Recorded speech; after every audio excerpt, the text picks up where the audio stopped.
Good morning. Good morning. Wow, I'm telling you, the light down here is getting weirder. Now I'm like glowingly white. Now I look like Casper. Poor Casper. He gets a bad rap for being pasty. Casper the Friendly Ghost. I know. You're looking at me like you don't know what I'm referencing. I loved Casper. Anyway, good morning. Happy Friday. Feels like it's been a long time since we've been with you. Yeah. Even though it's only been one day, but it's been kind of a funny week. Actually, really a nice little funny respite for us. So here we are, back live. First, we need to thank Evelyn Lighty for joining us yesterday on that pre-record. Evelyn's story is what's interesting is that Evelyn's story is probably not all that unique, but Evelyn put it down in print. And so now we all have access to it and what she is doing with it, the good she has done because of it is really remarkable. So thank you for joining us, Evelyn. And there was a mistake on the pre-record little intro. We are not going to be pre-recording next Thursday. Next Thursday, we'll be back with a live guest. So sorry about that. I think when we recorded that, we thought she was going to be last week and Greg Reed was going to be this week. So set that aside. So it's Wrap Up Friday. Mm-hmm. It's already Wrap Up Friday. Your spring break is almost over, Dr. Mary. Oh, I know. It's very sad. Let's get to some wrap-up questions. So, 2 questions around the book Limitless. I'll read the question, and then if you want to add anything to it, you can, okay? Thank you. From the book Limitless, contribution is about how the work you do helps to build the life you want to live. This can, at first, seem selfish, but it doesn't have to be that way. What more could you do if your work contributed more to building the life you want to live? So that, again, that idea of more money doesn't have to be a bad thing if you're doing good with the money. Do you have anything you want to say to that? Oh, good with your time and effort that you put in. I mean, it is a business book. It presupposes that you're doing a job that you like and you want to do it to possibly benefit others in the long run. But also, and I'm just going to say this because I think that in the Midwest, we struggle with this a bit. There's no shame in being financially comfortable. Yeah, that's what you strive for. I mean, being rich is not a bad thing if you're not a jerk about it. So I think... Well, remember what you said to Quinn when he was young? I don't know. You know, how did the story goes? He was looking at stuff, or you took in a scan design and said, if you want this kind of furniture, you kind of have to stay in college. Yeah, I used to use art and mid-century furniture, which are 2 things that really drove Quinn as a kind of middle teenager. I used to use those as carrots to put in front of him to keep him going. I would say to him, when I was 23, I was buying diapers. When you're 23, you can be buying art. And it worked. If you get a good degree and don't create a little human. And guess what? At 25, he's done both of those things perfectly. And guess what? That boy's got fabulous art, and he's acquiring some very interesting furniture. So I guess it did work. Yeah. Yeah. So just how are you thinking about how you want to be able to contribute to the world because richness and abundance has come to you? Next question from the book, also Limitless. What are you willing to... What you are willing to accept is your price. What got you here is your value. So spend some time really differentiating between those 2. I'll go back to the example I gave on Monday. When someone says to an artist, wow, how long did that take you to paint? The answer is never the literal physical hours it took to paint it. The answer is my entire lifetime. Because all of the painting you've done from your elementary school, your preschool, all the way through to the moment of painting this particular piece is the value that you bring to it. I mean, that's what the fourth point of how to bring contribution to your work was know your value. It's not just it's the total of everything that you know, not what everything you've learned, your charisma, how your personality's been shaped by your experiences. Yeah, not just your job description or not just your position in the organization or the community. And that is a really hard thing, I think, to shift towards. And it's a very privileged thing to shift towards, because if you are an assembly line worker, if you are an hourly paid worker, you don't probably, not entirely, but you don't probably get to define your life by your value. But when you are fortunate and can be in a white collar job or a job that is primarily about what you are creating with your mind, then your value is what you have accumulated and brought with you along the way. And I think the important thing is that mostly people are going to want to pay you your price. You have to define your value, and then you have to make your value your price, and you have to be unapologetic for it. And that is an okay place to be, don't you think? Yeah, but if you have a job, as long as if you do your job correctly and have something left over to enjoy your life sensibly, that's a good goal as well. That's a small goal. Dr. Mary comes from the world of small thinking, which is totally fine. But that's a small way to think, I think. It can also be, sometimes it's the practical way to think too. Yes, but practical is not nearly as interesting anyway, as yes. aspirational. All right. There's a simple question with a profound impact. This is from Tuesday when we replayed for you an older conversation. The question with the profound impact: how can I help? Who in your life needs you to sincerely ask that question and then follow through? Or do you need to find someone who will offer that to you? How can I help? That is, in many ways, the most human of things we can do. We can look around, we can see beyond our own nose and see who needs help. And we can ask it, and we can offer it, and most importantly, offer it without judgment. So it's not about, how can I help you do this better? Or how can I help you do what I want you to do? It's, how can I help you, period. Anything to add? No. You had a question around this. Well, This is from Tuesday. I was going to do that at the end. Oh, I think you should do it now.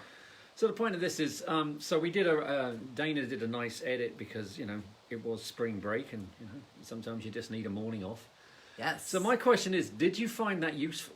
I mean, it'd be lovely if everyone who watches this says, "Oh, I've watched them all. It changed my life. I've watched them all in order." Yeah. But you don't. You might miss one. You might not be able to find one. I mean, this was from like 100 episodes ago. Yeah, that's amazing. So my question basically is, do you find it useful? Would you like every now and then on a regular basis to see a recap? And I ask this because with new TV series that you like to watch, they don't have new episode. Sometimes they have a couple of weeks off, then all new episode and everyone gets excited. But what what the company does is they actually put a repeat on that's actually pertinent to the new episode sometimes. So you actually get a recap. And I think that's a good idea. So I was just wondering if, this will actually involve those of you watching this to actually write something in the comment box, but please do anyway. Let us know. Is it something you might be interested in seeing, maybe once a month? We'll just do a throwback Tuesday or something. I had completely forgotten about that conversation and was reminded, feels redundant, was reminded that it was a great conversation, actually.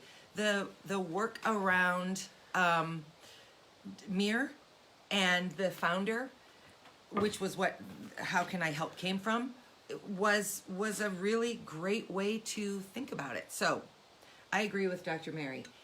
If you liked seeing it sort of repackaged, let us know. And if you didn't, you can tell us that too. From that same conversation, what is your legacy? That feels on one hand like a big sort of self-important question. And on the other hand, if you're not thinking about what impact am I making, how am I doing, how am I leaving the world a better place, hopefully that is your agenda, then maybe you're not being as intentional with your day-to-day as you can or should be. So what is your legacy? How does that actually fit with the idea of contribution and earning what you are worth to better move through the world doing good? You and I can do a lot more good from this financial place and from this place of sobriety than we ever could when we were struggling financially and when you were trapped in addiction and I was trapped in the challenge around that. We were not able to help anybody else. We weren't even really able to help ourselves sometimes. Yeah, that's true. So again, how can you be thinking about looking outward, not inward? And the easiest, best way to do that is if your inward is healthy, stable, and secure. Next question. This is from St. Patrick's Day. Oh, be gone. The Irish have a pretty strong reputation for being alcoholics, but they are changing that paradigm and finding a new way to keep the culture of the pub without so much addiction. Remember, Dr. Mary said 23% of adults in Ireland no longer drink. Is that right? Mm-hmm. Okay. So if an entire culture can make this shift, a culture that is so embedded with this, where in your life can you start to keep the good and let go of the less than good that's holding you back? Yeah, think about this. Sorry, I've got this note here. That's good. In 2016, so that 23% was from 2019. 3 years before, it was 18.7%. So, you're talking near enough a 5% increase in the population of Ireland that don't drink. Choosing not to drink. And that, 5%, you think, well, 5% of 4.2 million. It's 4.9 million. 4.9 million. There's Yeah. a sizable chunk of Yes, human beings yes. have decided they're going to stop drinking. And they do it for health reasons. I mean, there are so many. Even if you think, I'm not an alcoholic, binge drinking has been shown to actually be as bad for you as being an alcoholic. Well, the other thing that I think is so impressive, and Sorry. And if you're one of those people that sit there thinking, oh, I just like to party, yeah, that's binge drinking. Just FYI.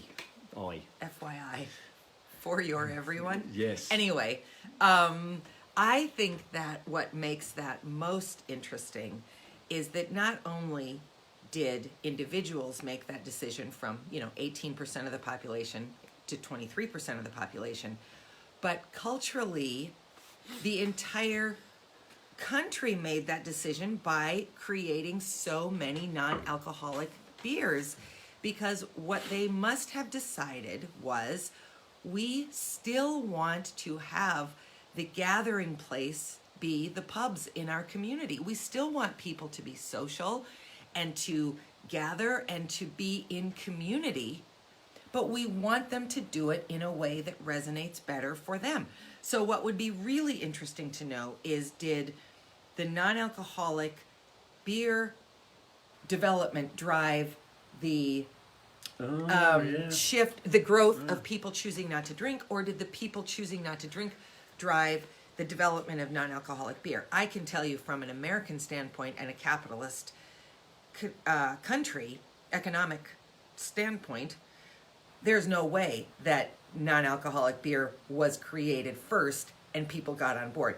People had to start asking for it. And if you go back and think about the hairless dog brewing conversation, that really came about. They really created that because they made the decision that they wanted to try to create a better cultural experience around non-alcoholic beer.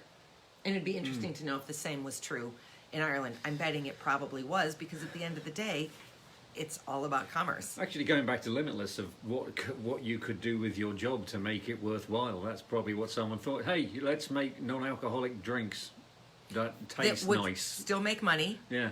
Would be high quality, and would have a higher purpose of making people healthier without asking them to isolate away from pubs. A lot of people that drink beer don't drink beer because they want the buzz. They drink beer because it actually tastes nice. The buzz is sometimes, mostly, a secondary, well, I suppose you could call it a secondary plus for a lot of people. And Or a secondary downside. yeah. Yeah. So, either way, that was a very, very clever and shrewd move, and it does go back to the value of your employment. Last question. See how we wrapped that one all the way up there. Nice. Evelyn Leidy said her determination was always to help people deal with the things that she had faced. We all have challenges we've overcome, be they large or small. Where can you lend a hand to someone else struggling with something that you have worked through? Because you have a unique experience, you have a unique perspective. Maz and I would never have been able to do Daily Dose 5 years ago. We weren't on this side of it. I didn't even know what an alcoholic was beyond how Hollywood helped me define it. So this is our contribution to leaving a legacy of doing good in the world. And guess what? Not only is it serving our audience, but it's serving us too, which is ultimately what helps lend itself to being limitless. Wow, this is our best wrap up ever. All right. Have an excellent weekend. Join us on Monday. Let us know if you like the occasional reboot Yes, of an please old do that. episode.